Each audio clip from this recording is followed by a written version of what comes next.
Blanks भर दीजिए वहाँ पर क्वेश्चन लिख करके नीचे फिर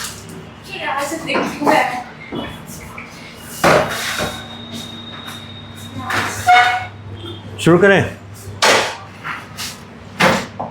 देखिए पिछले क्लास में हम लोग कहाँ तक पहुँचे थे? क्लासिफिकेशन, आराम से क्लासिफिकेशन हो गया था ना, और मोनोसैकेराइड को भी हम लोग क्लासिफाई कर चुके थे, ट्रायोस, टेट्रोस, पेंटोस, हेक्सोस करके एग्जांपल्स भी लिखे थे। अब देखिए, अच्छा डी एंड एल कॉन्फ़िगरेशन हम लोग बात कर लिए थे। डी किसको कहेंगे, एल फॉर्म किसको कहेंगे, नहीं लगता है। चलिए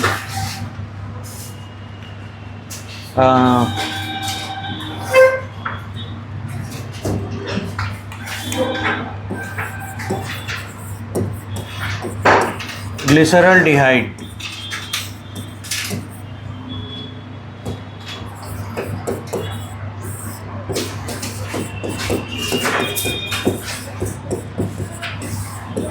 ये बताए थे क्या? ग्लिसरॉल्डिहाइड स्ट्रक्चर, अगर राइट हैंड साइड में OH रहेगा तो इसको हम लोग डी कहेंगे, ये बताए थे, ये बताया हुआ था।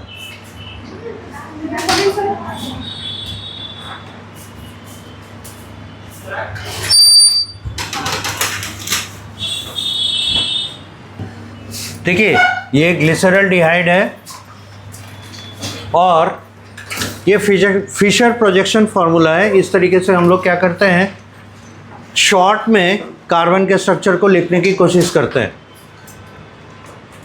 और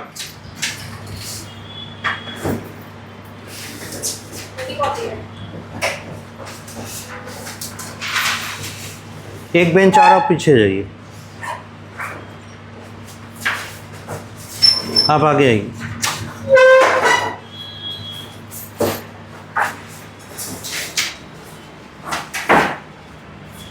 अब देखिए फिशर प्रोजेक्शन फार्मूला में क्या होता है, हम लोग मिनिमम लिखकर मैक्सिमम प्रेजेंट करने की कोशिश करते हैं।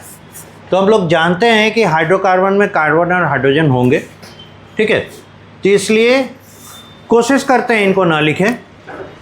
और कार्बन को इंडिकेट करने के लिए हम लोग कट पॉइंट्स दिखाते हैं, या कोई है ना, कोई टर्न्स, कोई स्पाइक, वो हो जाता है कार्बन का पोजीशन।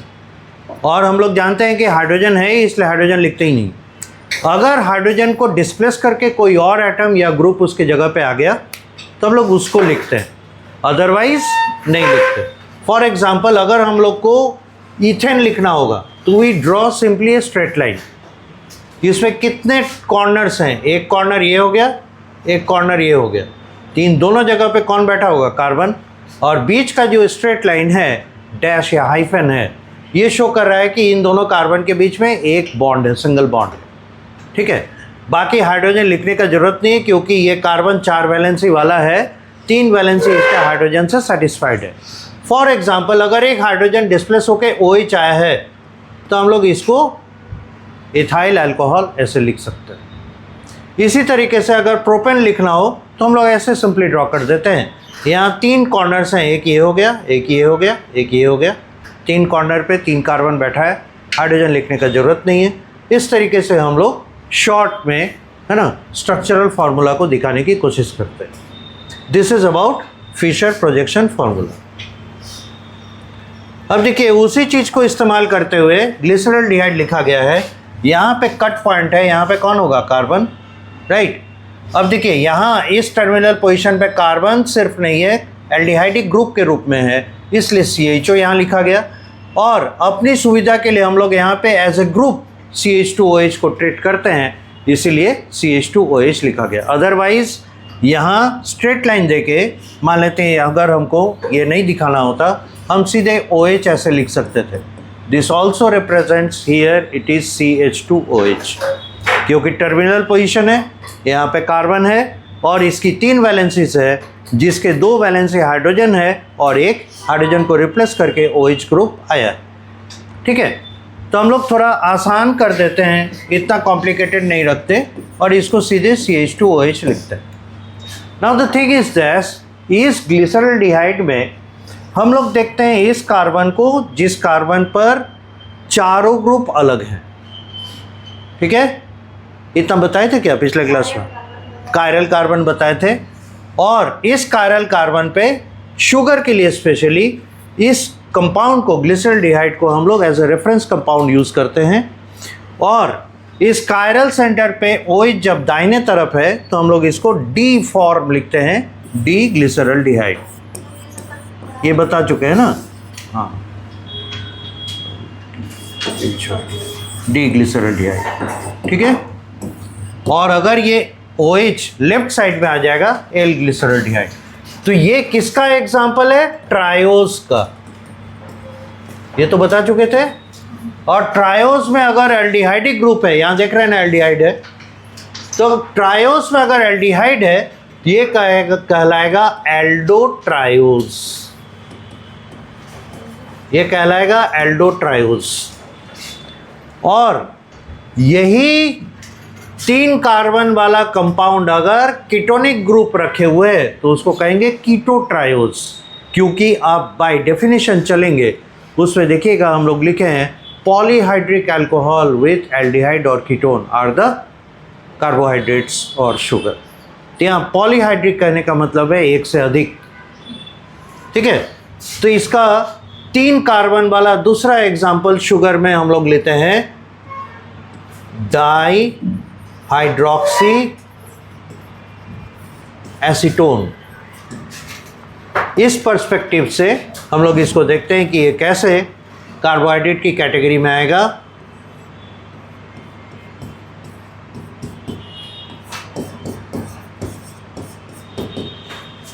ये है डाईहाइड्रोक्सी एसीटोन। एसीटोन क्या होता है? CH3 C डबल बॉन्ड हो CH3, है ना। टर्मिनल कार्बन्स पे एक एक हाइड्रोजन को रिप्लेस करके एक एक OH अगर आ जाए, ये डबल हाइड्रोक्सी हो गया, डाईहाइड्रोक्सी हो गया। ठीक है। और एसीटोन तो है ही, उसका डेरिवेटिव है, इसलिए ये डाईहाइड्रोक्सी एसीटोन कहला रहा है। ट्रिवियल नोमेनक्लेचर है ना, आयुपेसी नेमिंग के अनुसार नहीं है। तो पॉइंट इज कि इसको हम लोग शुगर के रूप में कैसे एस्टेब्लिश करेंगे। देखिए 2 OH ग्रुप है ना, और एक कीटोनिक ग्रुप है, इसीलिए by definition it is a sugar. और मोनोसैकेराइड है क्योंकि इसको अगर हाइड्रोलाइज करने की कोशिश करते हैं तो ये कोई अधिक यानी किसी और, है ना, शुगर यूनिट पे टूटेगा नहीं, इसीलिए सिंगल यूनिट ही रह जाएगा, तभी ये मोनोसैकेराइड। नाउ इस पर अगर हम लोग कोशिश करें डी और एल फॉर्म देखने का, तो क्या हम लोग इसमें डी और एल फॉर्म ला सकते हैं? तो देखिएगा नहीं, इसलिए क्योंकि अगर नंबरिंग करें, एक ये कार्बन नंबर 2, ये कार्बन नंबर 3, तीनों में से किसी भी कार्बन पे ऐसा कोई भी नहीं है जिस पर कि चारों ग्रुप अलग अलग हो। अगर इसमें देखें 2 हाइड्रोजन आ गया, सिमिलर हो गया। इस पर देखें 2 हाइड्रोजन आ गया, सिमिलर हो गया। ये तो डबली बॉन्डेड है ऑक्सीजन से। और इधर देखें इसके लिए इधर CH2H, इधर देखें इधर भी CH2H। तो किसी भी स्थिति में इन तीनों में से किसी भी कार्बन पे कायरल सेंटर नहीं मिलता। तो जब कायरल सेंटर होगा नहीं तो डी और एल फॉर्म का सवाल नहीं उठता। पर ये 3 कार्बन वाला एक शुगर है, ट्रायोज है, लेकिन कीटोनिक ग्रुप रखे हुए हैं, इसलिए ये हो जाएगा कीटो ट्रायोज। हालांकि ये रिपीट हुआ, लेकिन अब आप लोग को कुछ समझ में तो ज़्यादा आया ही होगा। This is keto triose. अब इसका डी और एल फॉर्म इसलिए नहीं होगा क्योंकि इस पर कोई भी कायरल सेंटर नहीं है। तो एक बार फिर से मोनोसैकेराइड्स, इनके टाइप्स, मतलब इनको जो क्लासिफाई किए थे, पहला था ट्रायोज जिसके कि ये एग्जाम्पल हो गए। दूसरा है टेट्रोज, तीसरा है पेंटोज, चौथा है हेक्सोज, और सीरियल नंबर 5 में हेप्टोज। ये तो हम लोग जानते हैं। ट्रायोज डन, अब हम लोग आएंगे टेट्रोज पे। आगे बढ़ सकते हैं, इतना तो आप लोग जानते हैं इसलिए इसको। अब देखिए टेट्रोज, इसमें हम लोग एग्जाम्पल के रूप में, इसमें देखिए हर एक के बहुत सारे एग्जाम्पल्स हो सकते हैं, पर हम लोग उन्हीं को ज़्यादा वेटेज देंगे जो कि हमको अपने पढ़ने के दौरान, है ना, मिलेंगे, कहीं ना कहीं इसका इन्फ्लुएंस मिलेगा। तो टेट्रोज के एग्जाम्पल में हम लोग रखते हैं एरिथ्रोज को, और एरिथ्रोज का अगर स्ट्रक्चर देखेंगे, इधर CHO, इधर CH2OH, OH, OH, इधर H, इधर H, 1 2 3 and 4, इस तरह से नंबरिंग करेंगे। अब इसमें फाइंड आउट कीजिए कितने ऐसे कार्बन्स हैं जिसमें कायरल सेंटर दिखाई देता है। देखिए तो पोजीशन पर बताइएगा, पोजीशन नंबर देख के। दूसरे पर कायरल सेंटर है और तीसरा कार्बन भी कायरल सेंटर रखता है, पहला और चौथा नहीं रखता। अब देखिए जैसे ही कायरल सेंटर आया, D और L फॉर्म में इसको हम लोग क्लासिफाई करने की कोशिश करेंगे। तो रूल ये कहता है कि अगर लास्ट वाला कायरल सेंटर, इसमें तीसरा वाला कार्बन लास्ट कायरल सेंटर है, लास्ट वाला कायरल सेंटर अगर अपने ओरिएंटेशन के हिसाब से ग्लिसरल्डिहाइड के किसी फॉर्म से मैच करता हो तो उसे उस तरह के ग्लिसरल्डिहाइड के अनुसार नाम दे दिया जाएगा। I mean, अगर बगल में हम लोग ग्लिसरल्डिहाइड लिखें, इधर CHO, इधर OH लिखेंगे, इधर H लिखेंगे और इधर क्या लिखेंगे, CH2OH, है ना, ये रहा कायरल सेंटर। आपको अभी हम क्या बोले, लास्ट वाले कायरल सेंटर, इसको यानी इतने को कंसिडर कीजिए और इसको ग्लिसरल्डिहाइड के साथ मैच कराइए। अगर आपको देख के लगता है कि ग्लिसरल्डिहाइड के किसी एक फॉर्म, ये D फॉर्म है ना ग्लिसरल्डिहाइड का, क्योंकि OH राइट हैंड साइड में आ रहा है, और ऐसे भी तो ग्लिसरल्डिहाइड लिखा जा सकता है, इधर OH, इधर H और इधर CH2OH, ठीक है। तो बाय कन्वेंशन OH अगर लेफ्ट में आ गया तो ये L फॉर्म है, ठीक है, ये कायरल सेंटर। तब देखिए तो ये मैच कर रहा है इससे, और ये D ग्लिसरल्डिहाइड है, इसीलिए ये हो जाएगा D एरिथ्रोज। ये है तो एरिथ्रोज ही, लेकिन हम लोग क्या किए हैं कि ग्लिसरल्डिहाइड से इसको कंपेयर कर रहे हैं और ग्लिसरल्डिहाइड के कायरल सेंटर के साथ ये मैच कर रहा है OH के ओरिएंटेशन के लिए, इसीलिए हम लोग इसको D एरिथ्रोज कर रहे हैं। इसके साथ मैच नहीं कर रहा, इसलिए L फॉर्म में क्लासिफाई इसको नहीं करें। राइट, समझ में आ गया। तो स्ट्रक्चर देख के हम D और L डिसाइड कर सकते हैं। अब एक चीज़ है, अगर ये D फॉर्म में एग्जिस्ट कर रहा है, इसका L फॉर्म एग्जिस्ट करेगा कि नहीं? बिल्कुल करेगा। इसके सामने मिरर रख दीजिए, आपको जो भी ग्रुप्स दाएं साइड में दिख रहे हैं वो बाएं साइड में आ जाएंगे, और ऐसा कंपाउंड जिसमें सारे ग्रुप उधर चले गए और बाएं वाला दाएं तरफ आ गया, वो कहलाएगा L एरिथ्रोज। तो एरिथ्रोज के D और L दोनों फॉर्म हो सकते हैं। बहुत लोग सोचते हैं इसी को अगर उधर कर दें तो, इसको नहीं करें तो, ऐसे नहीं, तो वो कंपाउंड बदल जाएगा। ठीक है, ये ओरिएंटेशन इस कंपाउंड का फिक्स है। इस फॉर्म में जब रहेगा तब ये एरिथ्रोज कहलाएगा, अदरवाइज दूसरा शुगर हो जाएगा। तो हम लोग उतने कॉम्प्लेक्सिटी में नहीं जाते।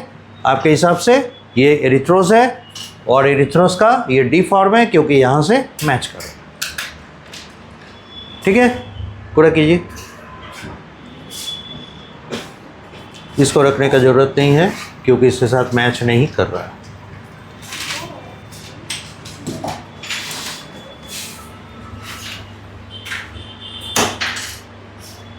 ठीक है, आगे बढ़े। तो टेट्रोज में हम लोग किसको रखें? एरिथ्रोज। अब एक चीज़ नोटिस कीजिए, इसका जो प्राइमरी फंक्शनल ग्रुप है एल्डिहाइड वाला है ना, इसीलिए हम लोग इसको कहेंगे aldotetrose. Erythrose is and aldotetrose.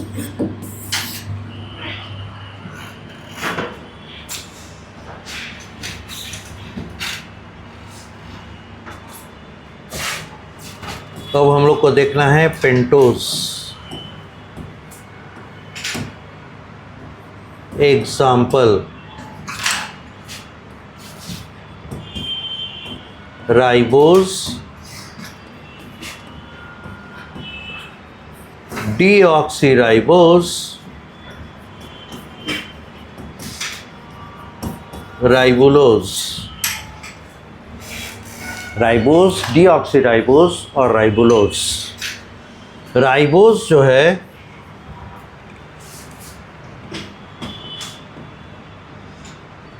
Found in RNA,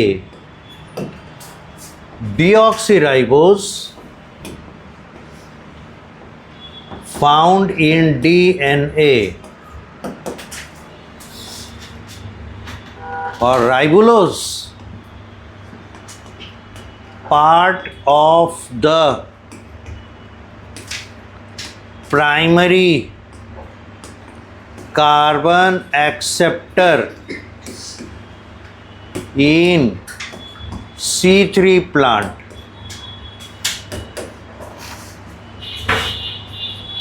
और वो था RUBP, अगर आप लोग को याद है, फोटोसिंथेसिस पढ़े थे ना, C3 साइकिल C4 साइकिल पढ़े थे, केल्विन साइकिल। भूलने से काम नहीं चलेगा।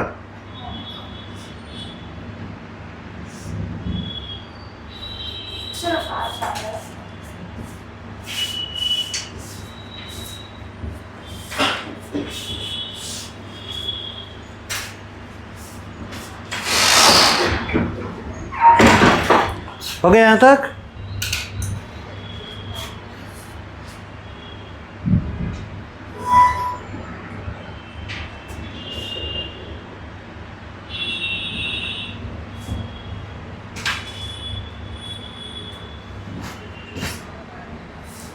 इन पर्टिकुलर कंपाउंड्स के हम लोग स्ट्रक्चर इसलिए देख रहे हैं क्योंकि ये कहीं ना कहीं हमारे बायोसाइंस में आए हैं बायोलॉजी पढ़ने के दौरान।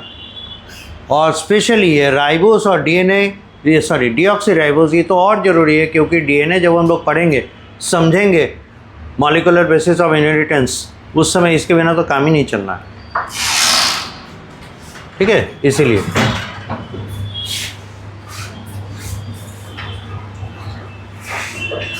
अब देखिए है ये राइबोस,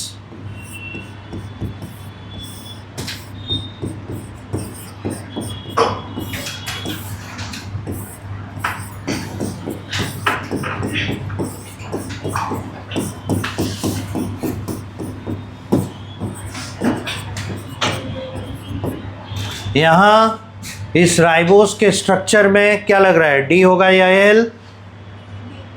डी राइबोस सही है। नाउ सेकेंडली इस पे कितने कायरल सेंटर्स हैं?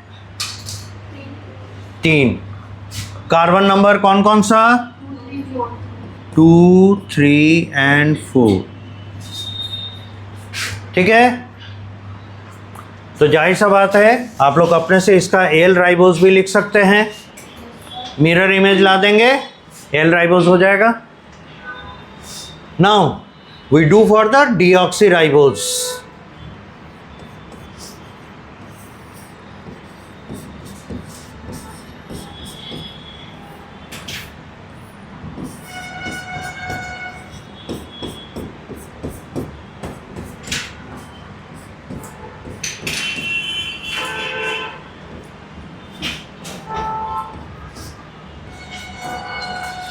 अब जरा डीऑक्सीराइबोस पर ध्यान दीजिए और बताइए इसमें कितने कायरल सेंटर्स लग रहे हैं?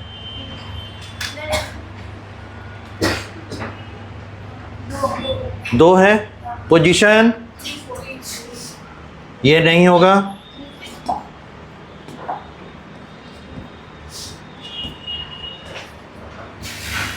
पॉज कीजिए।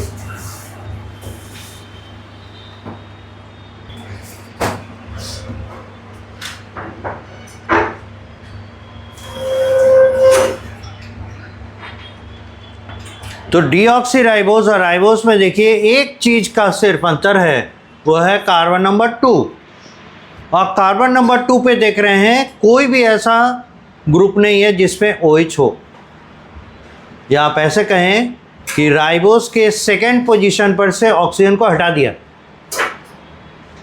डीऑक्सीडेशन हुआ, deoxidation, removal of oxygen, that is why it is deoxy. और है क्या, पेरेंट कंपाउंड राइबोस है। तो राइबोस का डीऑक्सी करने के बाद जो मिले वो है डीऑक्सीराइबोस।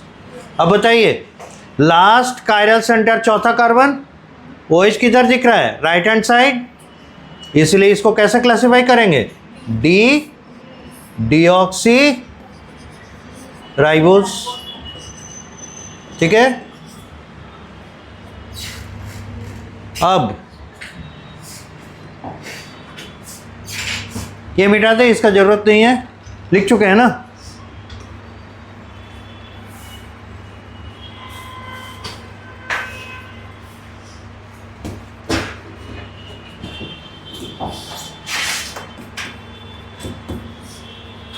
राइबुलोज,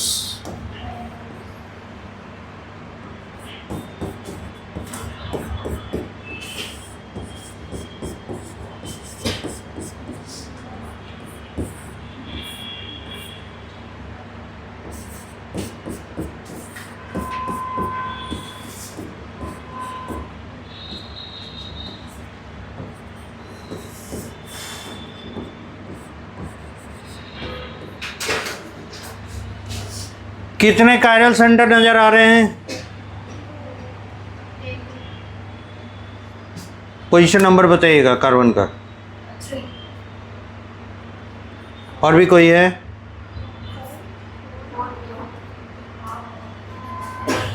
और ये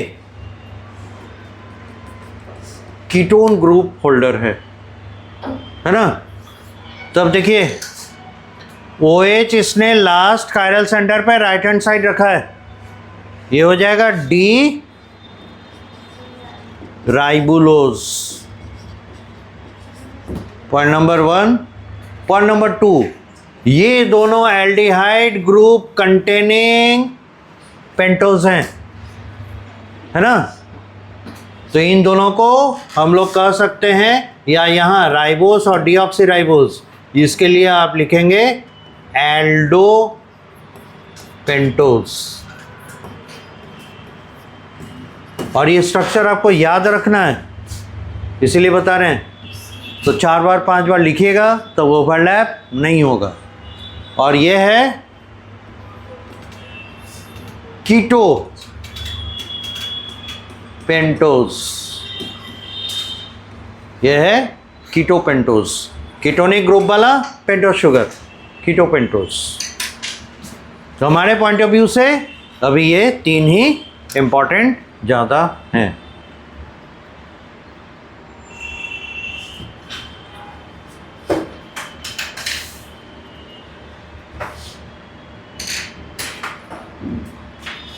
हो गया।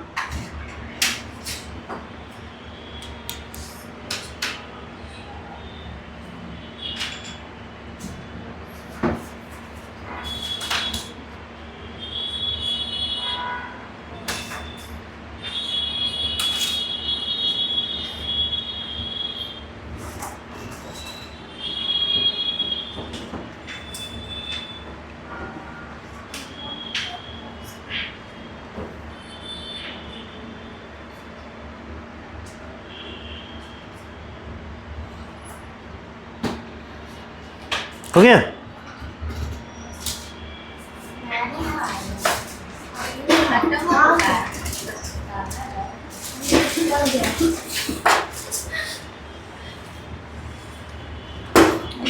हो गया, आगे बढ़े।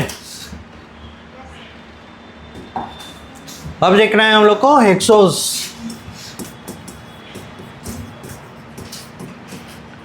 इनके एग्जाम्पल्स में glucose, galactose, mannose and fructose.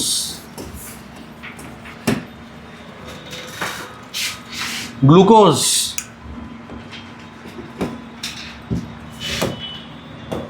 Most abundant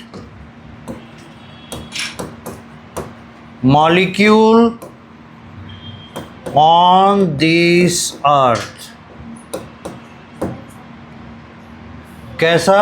biomolecule, not inorganic, biomolecule. दुनिया में सबसे ज़्यादा पाया जाने वाला बायोमोलिक्यूल ग्लूकोज है। Galactose found on human RBC, galactose पाया जाता है, and on various cellular components.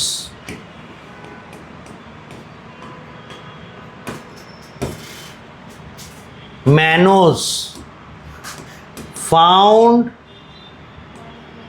on the acid resistant proteins in lysosome। ये इनके इंपॉर्टेंस है। Fructose sweetest natural sugar, source fruits, और इसीलिए फल इतने मीठे लगते हैं बिकॉज ऑफ द फ्रुक्टोज, उसमें ज़्यादा करके मिलता है। ग्लूकोज तो रहता ही है, फ्रुक्टोज बहुत मिलता है इसीलिए।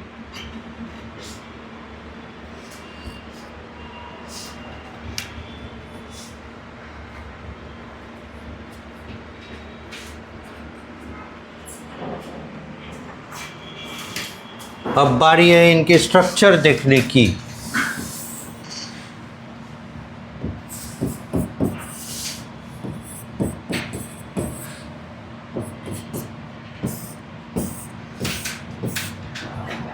यहाँ तक पूरा कीजिए, फिर इसको याद रखने का एक ट्रिक बताते हैं।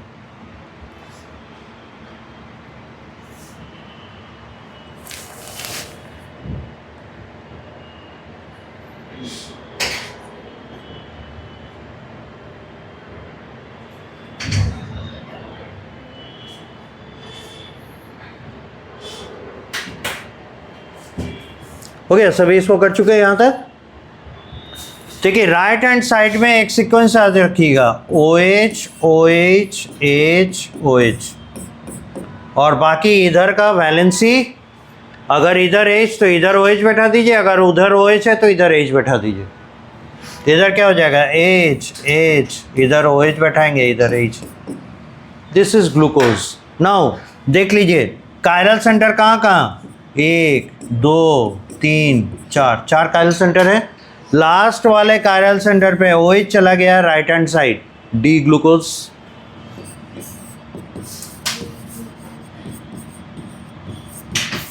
तो याद रखिएगा OH OH H OH वाला सीक्वेंस हम लोग डी ग्लूकोज पे बैठाए हैं। H H OH OH H OH, नीचे से ऊपर की तरफ। ठीक है, आसान है, ऐसे ही याद करने जाइएगा। 1 2 3 4 5 6, कई बार ओवरलैप होता है, थोड़ा सा डिफिकल्ट लगता है। ये आसान सिस्टम है, बाकी आपको जो सूट करे। ओके, अब देखना है गैलेक्टोज।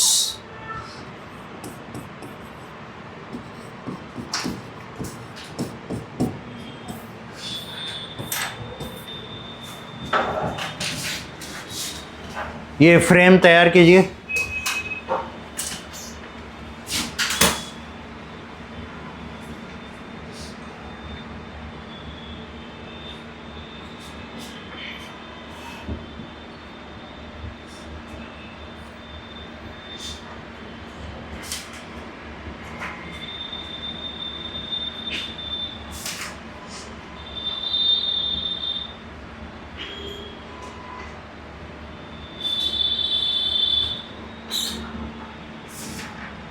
हो गया।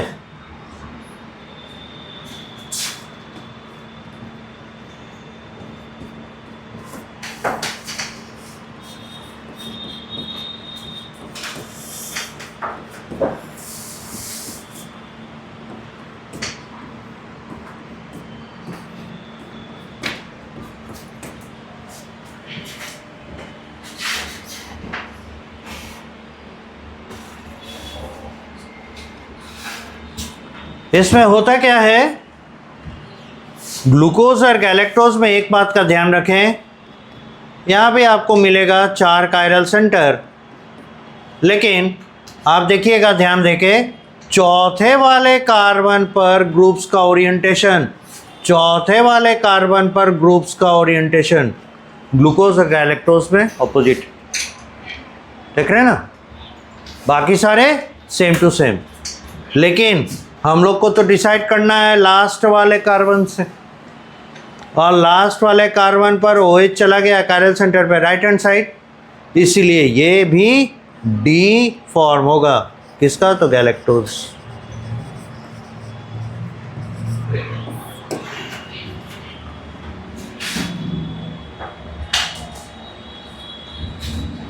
अब एक बात और याद रखें, जब दो मॉलिक्यूल है ना एक ही कॉन्फ़िगरेशन में डी फॉर्म में या दोनों एल फॉर्म में, डी फॉर्म में आने के बाद किसी एक कार्बन पर, किसी एक पोजीशन ऑफ कार्बन पे ग्रुप के ओरिएंटेशन में अगर डिफर कर रहा है, जैसे कि ये चौथे पोजीशन पे डिफर कर रहा है, बाकी सब तो सेम टू सेम है, अगर किसी एक पोजीशन पे डिफर कर रहा है तो ऐसे दो मॉलिक्यूल्स आपस में ईपीमर होंगे। ईपीमर, ये स्पेशल रिलेशनशिप है इनके बीच। ईपीमर, ईपीमर वैसे कंपाउंड्स कहलाएंगे जो सेम कॉन्फ़िगरेशन में, of course number of carbon atoms, number of groups same होने चाहिए, नंबर ऑफ सेम होने चाहिए, लेकिन सारा कुछ सेम, बस सेम कॉन्फ़िगरेशन में एक डिफरेंस आता है, ओरिएंटेशन ऑफ एटम्स किसी एक पर्टिकुलर पोजीशन पे अपोजिट हो जाए, डिफरेंट हो जाए। तो ऐसे दो कंपाउंड्स को आपस में एक दूसरे का ईपीमर कहेंगे। जैसे यहाँ ग्लूकोज और गैलेक्टोज एक दूसरे का ईपीमर है। ठीक है, अब आते हैं मैनोज।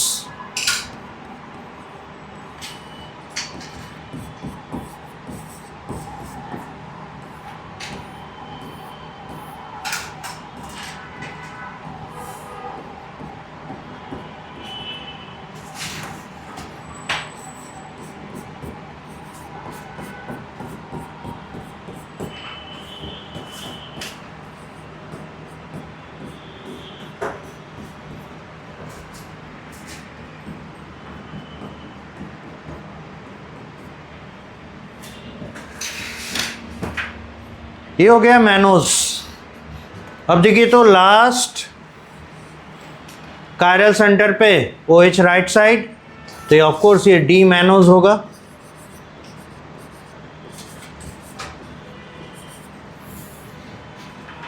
ये डी मैनोज होगा। और आगे देखिए, इसको गैलेक्टोज के साथ कंपेयर कीजिए और ग्लूकोज के साथ कंपेयर कीजिए, क्या दिखता है?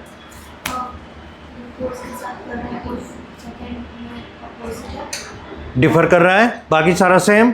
गैलेक्टोज के साथ कितने जगह पे डिफरेंस दिख रहा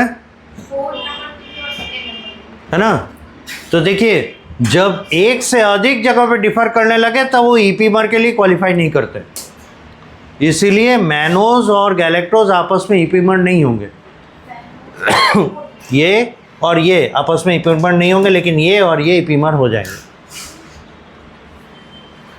तो ग्लूकोज और मैनोज फिर से एक दूसरे के ईपीमर।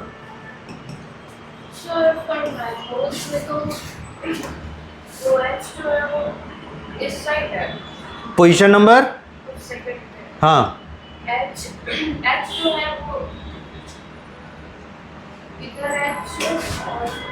इसके पोजीशन पे OH किधर है? राइट हैंड साइड, और इसमें OH है लेफ्ट हैंड साइड। बाकी मैच कराइए। तीसरे पे देख लीजिए, चौथे पे, पांचवें पर, बाकी कहीं डिफरेंस है? नहीं है। इसीलिए ग्लूकोज और मैनोज एक दूसरे का इपीमर होगा, ग्लूकोज और गैलेक्टोज एक दूसरे का इपीमर होगा। ठीक है।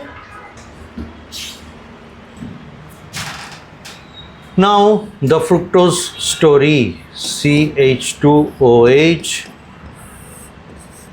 CH2OH। अंदाजा लग रहा होगा ये किस तरफ जाएगा? कीटोन की ओर जाएगा।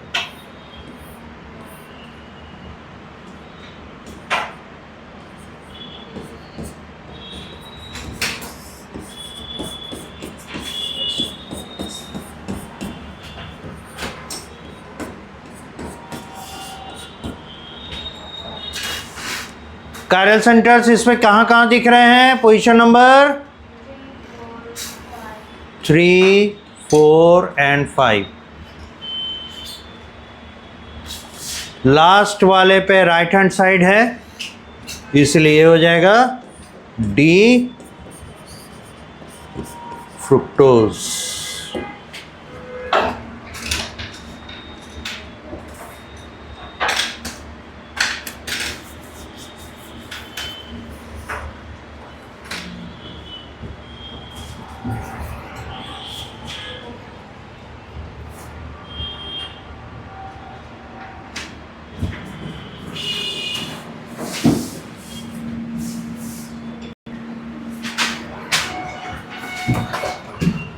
अब देखिए बाई स्ट्रक्चर, पहला, दूसरा, तीसरा, ग्लूकोज, गैलेक्टोज और मैनोस, सब में प्राइमरी फंक्शनल ग्रुप एल्डिहाइड दिख रहा है ना?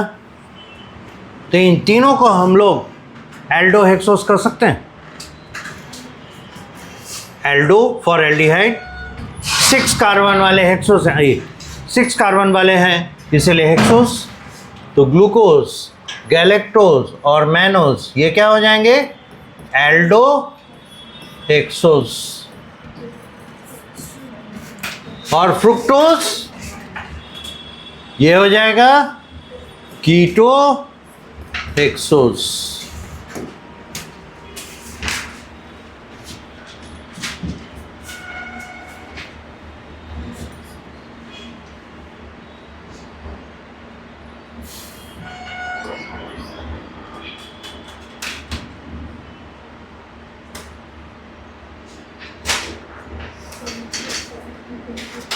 हो गया?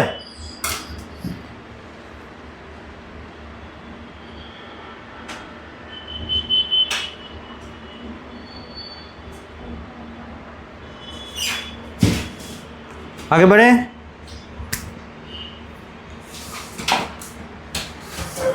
अब एक है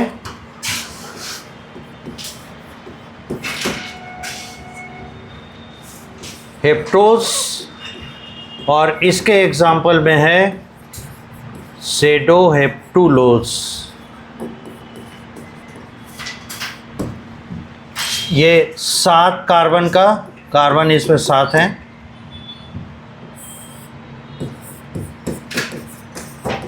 अगर ऊपर और नीचे CH2OH है, अंदाजा लग ही रहा होगा ये कीटोनिक है।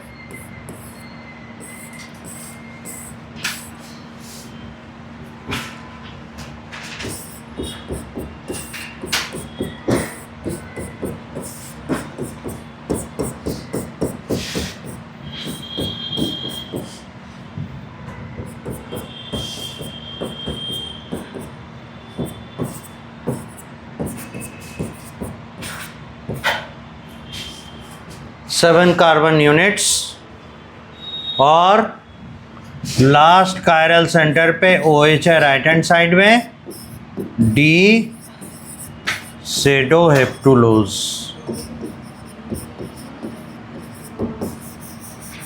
डी सेडोहेप्टुलोज।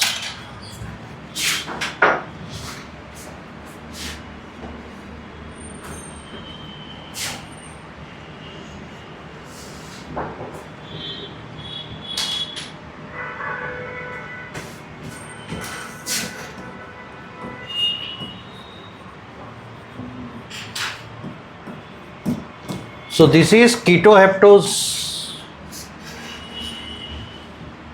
क्योंकि functional group, primary functional group ketonic है, कीटोहेप्टोस।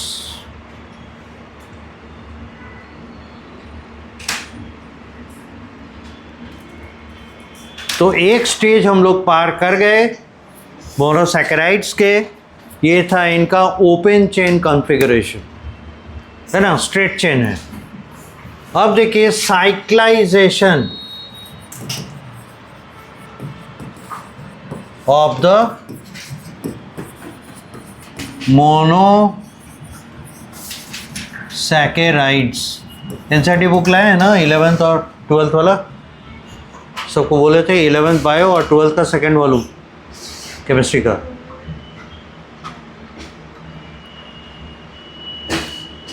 ये आखिरी गलती है। एनसीईआरटी 11th का बायोमॉलिक्यूल्स वाला चैप्टर खोल के रखिएगा सबको ये अपने बेंच पे, और 12th का केमिस्ट्री का बायोमॉलिक्यूल्स सेकेंड बुक का सेकेंड लास्ट चैप्टर है। वो रेफरेंस अगर आपको नहीं मिलेगा तो आप किसी भी हालत में मॉलिक्यूलर बेसिस ऑफ इनहेरिटेंस नहीं समझ पाएंगे। इसलिए दोनों देखना जरूरी है। हम लोग डीप डाइव नहीं करेंगे केमिस्ट्री में, लेकिन उनके बिना रेफरेंस आपका काम ही नहीं चलेगा। इसलिए अगले दिन से मेक इट ए पॉइंट, आपके बैग में ये दो किताबें होनी चाहिए। अब यहाँ देखिए साइक्लाइजेशन ऑफ मोनोसैकेराइड्स, हम लोग सिंपलेस्ट फॉर्म और सबसे ज़्यादा एबंडेंट शुगर ग्लूकोज से चलते हैं।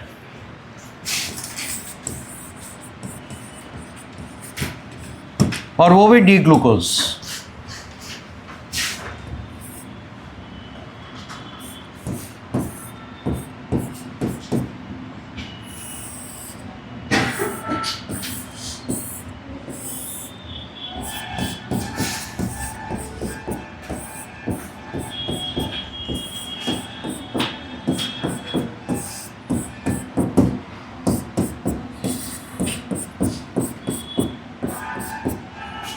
ऐसे ग्लूकोज को लिखा जा सकता है, डी ग्लूकोज को जरा एलाबोरेट करके लिखिए।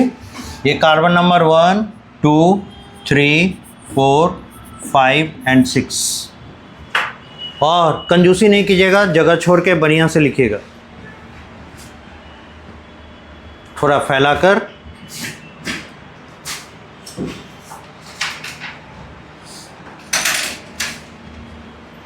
हम लोग सिर्फ मैकेनिज्म यहाँ देखेंगे, समझेंगे कि ऐसा क्यों हो रहा है।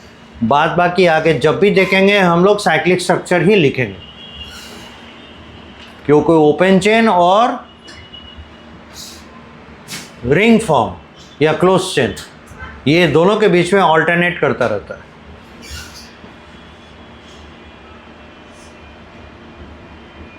नेचर में इसको, नेचुरल कंडीशन में इतना एनर्जी मिल जाता है कि ये ओपन से क्लोज, क्लोज से ओपन चेन में आ सके।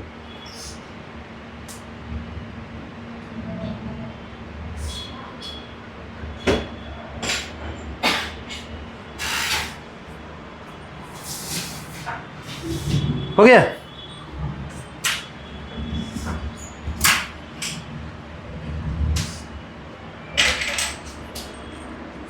जब ऑर्गेनिक केमिस्ट्री में ऑक्सीजन कंटेनिंग ऑर्गेनिक कंपाउंड्स पढ़ेंगे, उसमें आपको एल्डिहाइड और कीटोन में ये प्रॉपर्टीज़ पढ़ने के लिए मिलेंगी। तो हम उतना डिटेल में नहीं जाएंगे, क्या मैकेनिज्म है बस उससे कॉन्सेंट्रेट रखेंगे, मतलब कंसर्न रहेंगे, और क्या बना बस उसको दिखेंगे। ठीक है, अब यहाँ देखिए शुरुआत कैसे होगा। इस ऑक्सीजन और हाइड्रोजन के बीच में कंसिडर कीजिए ज़्यादा इलेक्ट्रोनेगेटिव कौन, ये ऑक्सीजन। इसलिए इसकी कोशिश होगी ये शेयर्ड पेयर ऑफ इलेक्ट्रॉन को अपने तरफ अट्रैक्ट करेगा, खींच ले। और यहाँ देखिए ऑक्सीजन और कार्बन के बीच में भी वैसा ही सिमिलर पोलर बॉन्ड, तो ये शेयर्ड पेयर ऑफ इलेक्ट्रॉन को अपने तरफ खींचेगा। ठीक है, ये होगा। नतीजा क्या होगा,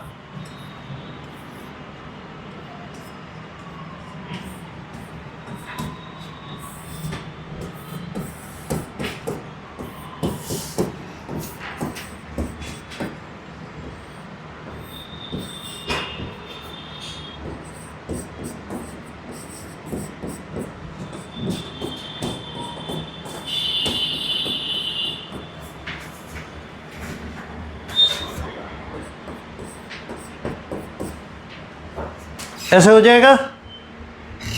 अगर ये शेयर्ड पेयर इलेक्ट्रॉन को अपने तरफ शिफ्ट कर लेता है तो हाइड्रोजन इससे फ्री हो जाएगा। अब क्यों इसमें नेगेटिव चार्ज आया? क्योंकि इस शेयरिंग में एक इलेक्ट्रॉन इसका था तो एक इसका भी तो था,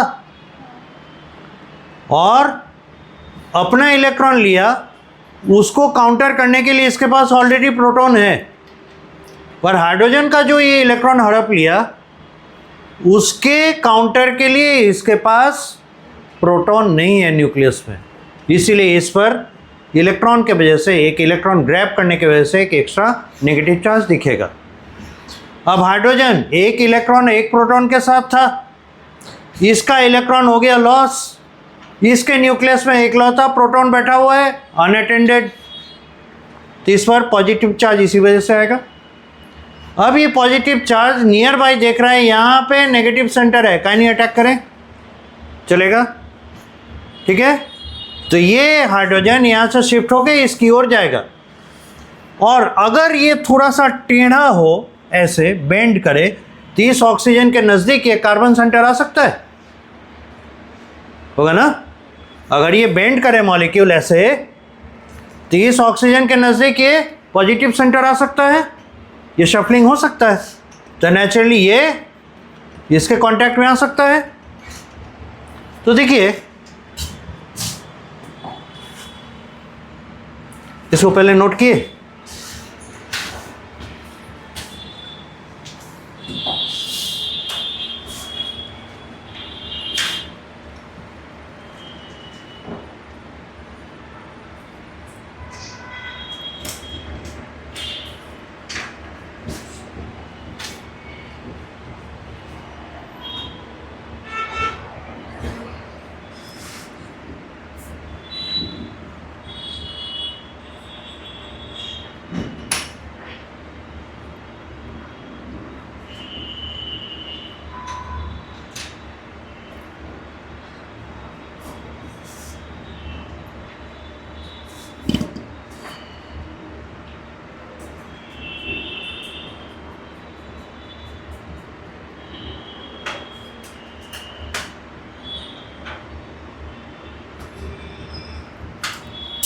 हो गया।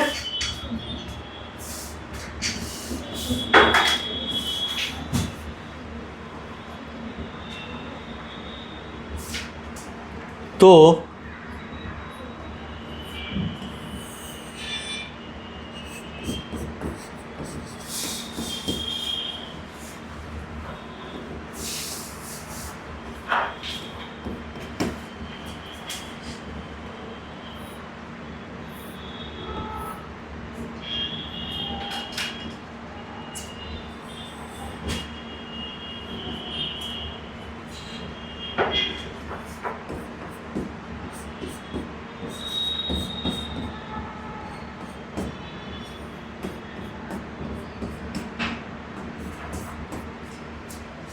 ऐसे दिखा सकते हैं क्या? ये हाइड्रोजन इसको मिल गया, ये OH बन गया, और यहाँ पर जो ऑक्सीजन था इसने इस कार्बन के साथ और इस कार्बन के साथ, यानी carbon number 1 oxygen carbon number 5 bond बना, कार्बन ऑक्सीजन कार्बन, एग्री करते हैं? ऐसे बन सकता है। बाकी का नंबरिंग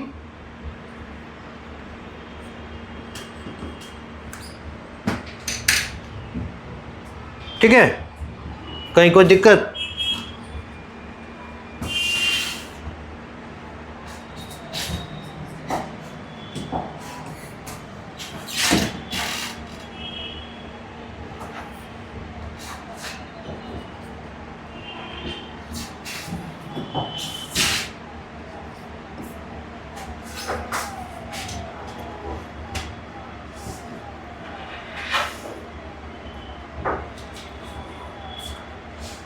ठीक।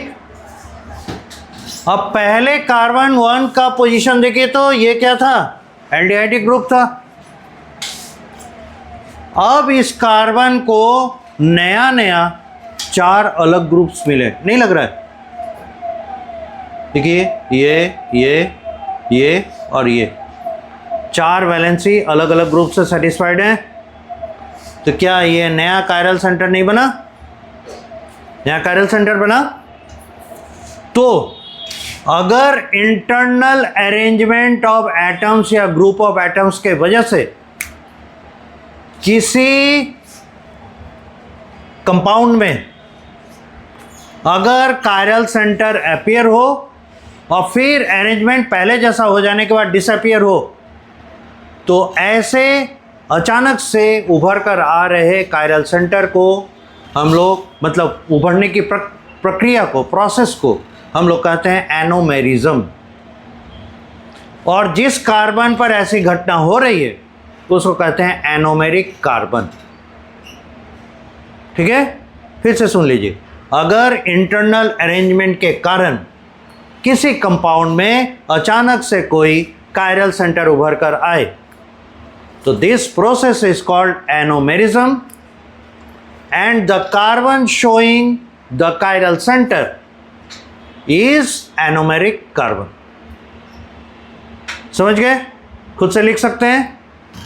तो carbon number 1 is anomeric carbon. तो इस डी फॉर्म में, ये तो डी है ना, ये बाय डिफॉल्ट तो OH 5वें पोजीशन पे जो लास्ट कार्बन था कायरल वाला, उसमें तो OH दाईं तरफ था। ये तो डी ग्लूकोज है। इस डी ग्लूकोज पे एक नया कायरल सेंटर बना, और देखिए जब ये कायरल सेंटर बना, OH for a moment of time right hand side भी रह सकता है और OH on the contrary left hand side में भी जा सकता है, क्योंकि ये सिंगल बॉन्ड है, ये रोटेटरी है, ये घूम सकता है। तो बनने के दौरान अगर घूमकर ये OH लेफ्ट साइड में ले गया तो, और अगर OH राइट हैंड साइड में रह गया तो अलग अलग कंडीशन बनेगा। ठीक है,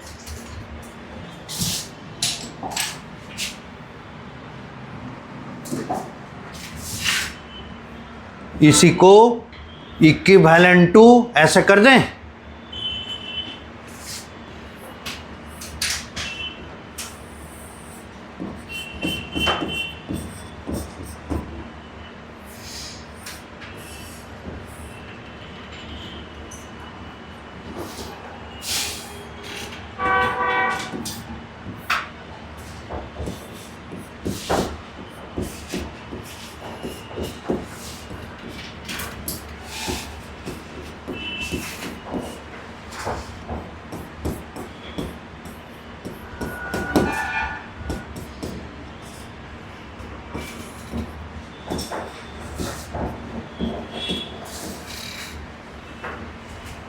दोनों पॉसिबल है।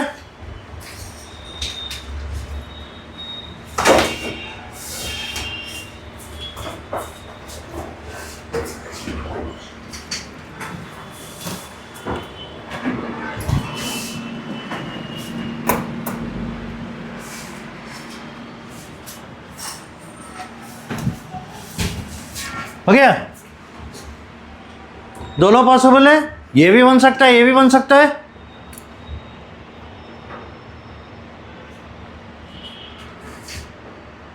ये भी डी ग्लूकोज है।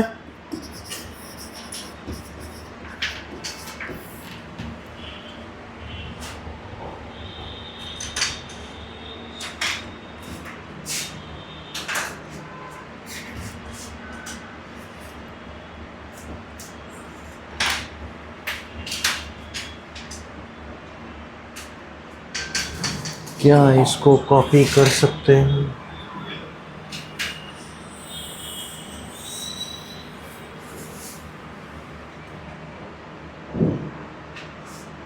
नहीं अलाउ करता। अच्छा,